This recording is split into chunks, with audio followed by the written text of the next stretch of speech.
একটা তোমাদের মনোমত প্রশ্ন করে আমি যাব।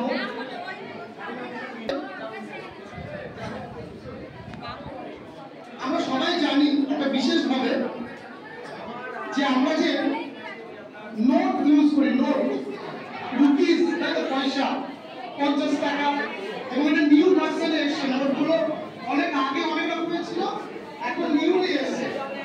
ওই যে 500 টাকার নোটটা আছে না, ওই নোটের পিছনে কিসের ছবি আছে বলো তো? ভারতবর্ষের কোন ঐতিহ্যবাহী একটা জিনিসের ছবি আছে যেটার জন্য ভারতবর্ষে গর্ব? ওই 500 টাকার নোটের পিছনে এসো।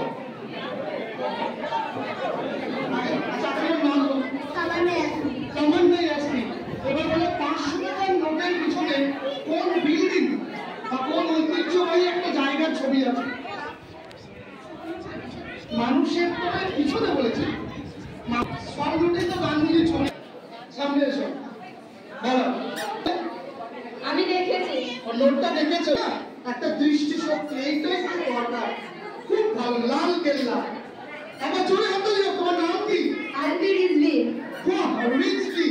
আমরা রিজভি চিনি আছে। রেড ফোর্ট বা লাল কেল্লা। আচ্ছা ভাই, একটা প্রশ্ন করেছে, খুব ভালো প্রশ্ন।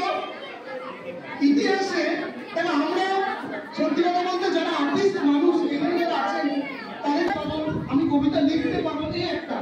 ঠিক ইতিহাসে একজন রাজা ছিল, তাকে পাগলা রাজা বলা হয়। পাগল রাজা, পাগলা রাজা। কোন রাজা? এটা আমাদের বলে এই ওয়ার্ড আছে, দেখো, পাগলা রাজা। বলো কাকে বলা হয় ইতিহাসে? চেষ্টা করো। এখানে প্রথমে ছোটরা বলবেন, তারপরে অডিও রাজা বলো বলবেন। বড়দের কেউ যদি আসেন চেষ্টা করবেন।